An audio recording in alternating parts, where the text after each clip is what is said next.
Students, welcome to your new class. ഇന്നത്തെ ക്ലാസ്സിൽ നമ്മൾ ഡിസ്കസ് ചെയ്യാൻ പോകുന്ന ടോപ്പിക് ചാപ്റ്റർ 7 ആണ്.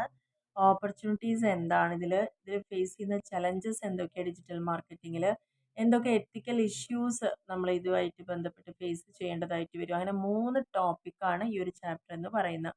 ഈ മേഖലയിൽ നമുക്കുള്ള ഓപ്പർച്യൂണിറ്റീസ് എന്താണെന്നുള്ളതൊക്കെ നമ്മൾ ഓൾറെഡി ഡിസ്കസ് ചെയ്ത് കഴിഞ്ഞു. കാരണം നമുക്ക് എന്തൊക്കെയാണ് advanced analytics and AI use ചെയ്യാൻ പറ്റും, video making, content marketing, social media shopping, ഇതാണ് മെയിൻ ആയിട്ട് ഇതിൽ വരുന്ന ഓപ്പർച്യൂണിറ്റി എന്ന് പറയുന്നത്. ഓൾറെഡി നമ്മൾ ഈ അനലിറ്റിക്സും വീഡിയോ മേക്കിംഗ് എങ്ങനെയാണെന്നുള്ള കാര്യങ്ങളൊക്കെ നമ്മൾ അറിയുന്നതാണ്. എങ്ങനെ കണ്ടന്റ് മാർക്കറ്റ് ചെയ്യണം, ബ്ലോഗ് ഒക്കെ യൂസ് ചെയ്തിട്ട് അതിന് സോഷ്യൽ മീഡിയ യൂസ് ചെയ്ത് ഷോപ്പിംഗ് ചെയ്യുന്നത്, അതാണ് ഇതിലൂടെ നമുക്ക് ഉണ്ടാവുന്ന മെയിൻ ആയിട്ടുള്ള ഓപ്പർച്യൂണിറ്റി എന്ന് പറയുന്നത്. അപ്പോൾ അത് നിങ്ങൾക്ക് ഡീറ്റെയിൽ ആയിട്ട് ഒന്ന് വായിക്കണം എന്നുണ്ടെങ്കിൽ ഞാൻ 2 മിനിറ്റ് ഇതൊന്ന് വീഡിയോ ഇങ്ങനെ പോസ്റ്റ് ചെയ്ത് തരാം. അപ്പോൾ ആ ഒരു ജസ്റ്റ് ഓപ്പർച്യൂണിറ്റി ഈ 4 മേഖലയിലാണ് വരുന്നത് എന്നുള്ളതൊന്ന് മനസ്സിലാക്കുക. ഓക്കെ, അഡ്വാൻസ്ഡ് ആയിട്ടുള്ള അനലറ്റിക്സ്, AI യൂസ് ചെയ്തുകൊണ്ട് എന്തൊക്കെ കാര്യങ്ങൾ ചെയ്യുന്നുണ്ട് എന്നുള്ളത്, സ്പെസിഫിക് ആയിട്ടുള്ള കണ്ടന്റുകൾ നമുക്ക് ഓഡിയൻസിലേക്ക് എത്തിക്കുക എന്നുള്ളതാണ് ഈ അഡ്വാൻസ് അനലറ്റിക്സ് കൊണ്ട് യൂസ് ചെയ്യുന്നത്. പിന്നെ വീഡിയോ മേക്കിംഗ് നമുക്ക് ഓൾറെഡി അറിയാം, എല്ലാവർക്കും ഏറ്റവും കൂടുതൽ ഇന്ന് യൂട്യൂബ്, ടിക്ടോക്ക്, ഇൻസ്റ്റ ഒക്കെ യൂസ് ചെയ്യുന്ന ആളുകൾ. അപ്പോൾ അതുവഴിയൊക്കെ ഈ ആപ്പ് യൂസ് ചെയ്തിട്ടൊക്കെയാണ് നമ്മൾ വീഡിയോ ഉണ്ടാക്കുന്നത്. കണ്ടന്റ് മാർക്കറ്റിങ്ങിലേക്ക് വരുമ്പം ഏകദേശം 1000+ വേർഡ്സ് ആർട്ടിക്കിൾസ് ആണ് അവിടെ നമ്മൾ വാക്കുകൾ ഉപയോഗിച്ചുകൊണ്ട് ഒരു ലോങ് ആയിട്ടുള്ള ഡിസ്ക്രിപ്ഷൻ ഒരു കാര്യത്തിനെ കുറിച്ച് കൊടുക്കുകയാണ് ചെയ്യുന്നത്, പ്രസൻറ്റ് ചെയ്യുക കണ്ടന്റിന്. പിന്നെ സോഷ്യൽ മീഡിയ ഷോപ്പിംഗ് എന്ന് പറയുമ്പം ഈ മീഡിയ യൂസ് ചെയ്തുകൊണ്ട് തന്നെ ആളുകൾക്ക് അവർക്ക് ഡയറക്റ്റ് ആയിട്ട് തന്നെ പർച്ചേസ് ചെയ്യാനുള്ള കാര്യങ്ങൾ കുറച്ചും കൂടി ഈസിയർ ആക്കി മാറ്റുകയാണ് അവർ ചെയ്യുന്നത്. Like Instagram shopping, Facebook shopping ഒക്കെ ഇതിൽ വരുന്ന കാര്യങ്ങളാണ്. പിന്നെ പറയുന്നത് ഇതിൻ്റെ തന്നെ 5ാമത്തെ പോയിന്റ് എന്ന് പറയുന്നത് പ്രോഗ്രസീവ് വെബ് ആപ്ലിക്കേഷൻ ആണ്. ഓൾറെഡി നമ്മൾ മുന്നത്തെ പോയിന്റിൽ പറഞ്ഞൊരു പോയിന്റ് തന്നെയാണ് ഇതെന്ന് പറഞ്ഞു കഴിഞ്ഞാൽ. ഒരു ഹൈബ്രിഡ് ആപ്പാണ്, നമുക്ക് മുകളിൽ പറഞ്ഞ കാര്യങ്ങളെല്ലാം കൂടി മിക്സ് ചെയ്ത് വരുന്നൊരു തരത്തിലുള്ളത്. പിന്നെ കണ്ടന്റ് ആൻഡ് ഇമെയിൽ മാർക്കറ്റിംഗ്, ഇതെല്ലാം നമ്മൾ പറഞ്ഞു കഴിഞ്ഞ ടോപ്പിക്കാണ്. 6 തരത്തിലാണ് ഇതിൻ്റെ ഓപ്പർച്യൂണിറ്റി എന്ന് പറഞ്ഞു വരുന്നത്. ഇനി ഡിജിറ്റൽ മാർക്കറ്റിംഗ് ഫേസ് ചെയ്യുന്ന ചലഞ്ചസ് എന്തൊക്കെയാണെന്ന്, അതായത് എന്തൊക്കെ വെല്ലുവിളികൾ ഈ ഒരു ഫീൽഡ് നേരിടുന്നുണ്ട്.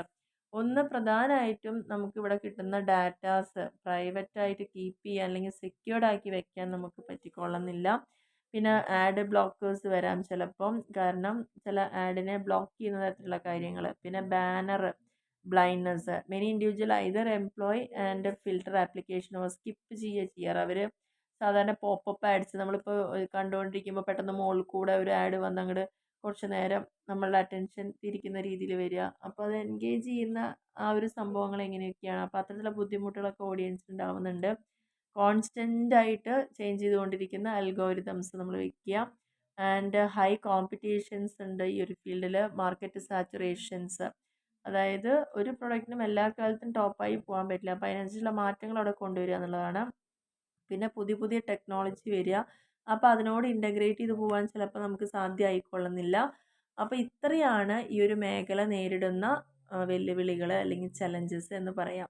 Data privacy and security issues, add blockers, constantly changing ആയിട്ടുള്ള അൽഗോരിതം, വളരെ ഹൈ ആയിട്ടുള്ള competitions, market saturation, integration of new technology. Okay, ഇനി ഇതിൽ നമുക്ക് പഠിക്കാനുള്ള അടുത്ത ഒരു പോയിൻ്റാണ് എന്താണ് ethical issues.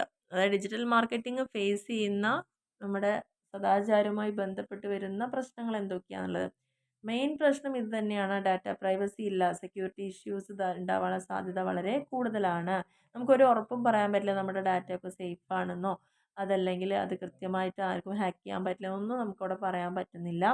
And transparency and honesty issues, ചില കണ്ടന്റുകൾ അല്ലെങ്കിൽ അതുമായി ബന്ധപ്പെട്ടിരുന്ന ഇൻഫർമേഷൻസ് എല്ലാം എല്ലാവർക്കും സുതാര്യമാവണമെന്നില്ല, അല്ലെങ്കിൽ അതിൽ എത്രത്തോളം സത്യസന്ധത ഉണ്ട്, അതിൻ്റെ എത്തിക്കൽ സ്റ്റാൻഡേർഡ് ലംഘിക്കുന്ന തരത്തിലുള്ള കാര്യങ്ങൾ ഉണ്ടാവാനുള്ള സാധ്യതയൊക്കെ അവിടെ കൂടുതലാണ്.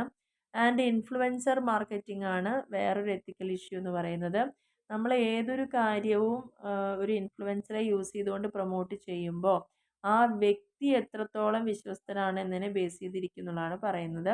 പിന്നെ മാനിപ്പുലേറ്റീവ് ആയിട്ടുള്ള ടാക്ടിക്സുകൾ, ചില തെറ്റായിട്ടുള്ള കീഴ്വഴക്കങ്ങൾ, കാര്യങ്ങൾ, സെൻസേഷണലിസ്റ്റ് ആയിട്ടുള്ള ഹെഡ്ലൈൻസ് കൊടുക്കുക, കൂടുതലായിട്ട് ആളുകളെ അട്രാക്റ്റ് ചെയ്യുക, എന്നിട്ട് അതിലേക്ക് നമ്മൾ പോകുമ്പോൾ അതൊന്നും ആയിരിക്കില്ല എൻ്റെ കണ്ടൻറ്റ്. അപ്പോൾ നമ്മൾ ശരിക്കും യൂസേഴ്സിനെ ഡിസീവ് ചെയ്യുക, ചതിക്കപ്പെടുന്ന ഒരു അവസ്ഥയിലേക്കൊക്കെ പോകാനുള്ള സാധ്യത വളരെ കൂടുതലാണ്. അപ്പോൾ ഇതൊരു എത്തിക്കൽ ഇഷ്യൂ ആണ്.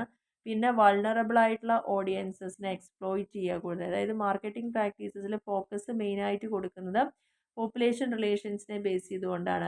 ലിമിറ്റഡ് ടു ചിൽഡ്രൻ, അതായത് കൃത്യമായി പറയുന്നുണ്ടല്ലോ നമ്മുടെ ഈ ഓഡിയോ അല്ലെങ്കിൽ വീഡിയോ ആർക്ക് സ്യൂട്ടബിൾ ആണ്, കുട്ടികൾക്കാണോ അല്ലെങ്കിൽ വയസ്സായ ആളുകൾക്കാണോ അല്ലെങ്കിൽ ഡിജിറ്റലി അൺസ്കിൽഡ് ആയിട്ട്, അതായത് ഇതിൻ്റെ കാര്യങ്ങൾ ഒന്നും അറിയാത്ത ആളുകളിലേക്ക് എത്തിക്കുന്ന കണ്ടന്റുകളാണോ ആൻഡ് എത്തിക്കൽ ഇഷ്യൂ റേസ് ചെയ്യുന്ന കാര്യങ്ങളാണോ എന്നുള്ള ആ ഏതെങ്കിലും ഒരു പ്രത്യേക വിഭാഗങ്ങളെ കൂടുതലായിട്ട് എക്സ്പ്ലോയിറ്റ് ചെയ്യാനുള്ള സാധ്യതയൊക്കെ കൂടുതലാണ്. Immoral and employ tactics, emotional persuasions ഒക്കെ ഉണ്ടാവാനുള്ള സാധ്യത കൂടുതലാണെന്നുള്ളതാണ് പറയുന്നത്. പിന്നെ പറയുന്നത് കോപ്പിറൈറ്റുമായി ബന്ധപ്പെട്ടുള്ള അല്ലെങ്കിൽ ഇൻ്റലക്ച്വൽ പ്രോപ്പർട്ടി റൈറ്റുമായി ബന്ധപ്പെട്ട് വരുന്ന ഇഷ്യൂസ് ആണ്. കാരണം ഏതെങ്കിലും ഒരാളുടെ വർക്കുകളോ അല്ലെങ്കിൽ അതൊക്കെ അവർ ചെയ്ത വർക്കുകളെ പ്രൊട്ടക്റ്റ് ചെയ്യാനാണ് കോപ്പിറൈറ്റും അതുപോലെ തന്നെ IP അറക്കൾ നിലവിലുള്ളത്.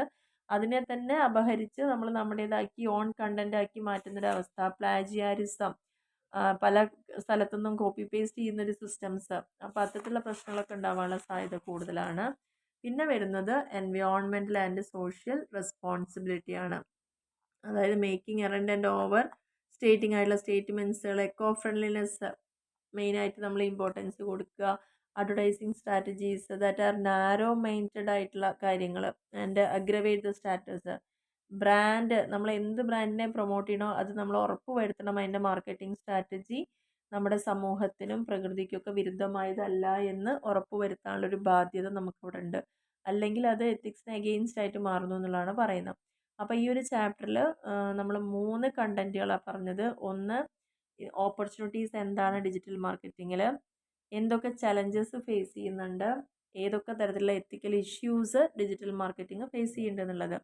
അപ്പോൾ ഇതിൽ ഫസ്റ്റ് ജസ്റ്റ് ക്വസ്റ്റ്യൻസ് കൂടി നോക്കാം. AI ഡിജിറ്റൽ മാർക്കറ്റിങ്ങിൽ എന്തൊക്കെ കാര്യങ്ങൾ ചെയ്യുന്നുണ്ട്, വീഡിയോ മാർക്കറ്റിങ്ങുമായി ബന്ധപ്പെട്ട് വരുന്ന കാര്യങ്ങൾ, കണ്ടന്റ് മാർക്കറ്റിംഗ്, ഷോപ്പിംഗ് വർക്കുകൾ, social media shopping work, web, ഈ പ്രോഗ്രസീവ് വെബ് ആപ്ലിക്കേഷൻ നമ്മൾ മുന്നേയും പറഞ്ഞൊരു കാര്യമാണ്. ഇതിൻ്റെ എക്സ്പാൻഷൻ പഠിച്ചോളൂ, ഇതിൻ്റെ ഒരു തിയറി ഒന്ന് നോക്കിക്കോളുക.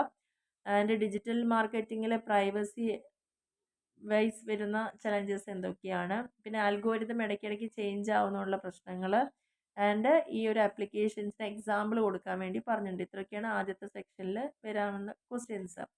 രണ്ടാമതിലേക്ക് പോകുമ്പോൾ 6 മാർക്കിൻ്റെ ക്വസ്റ്റ്യൻ എന്ന് പറയുന്നത്, ഒന്ന്, ഡിജിറ്റൽ മാർക്കറ്റിംഗ് നേരിടുന്ന വെല്ലുവിളികൾ തന്നെയാണ്.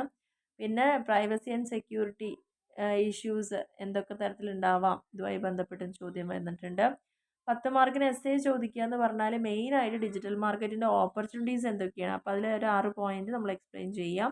അല്ലെങ്കിൽ ഇവിടെ ഉള്ള 7 പോയിൻ്റാണ് എത്തിക്കൽ ഇഷ്യൂസ് എന്തൊക്കെയാണ്, അത് വളരെ ഇമ്പോർട്ടൻ്റ് ആയ ടോപ്പിക് തന്നെയാണ്.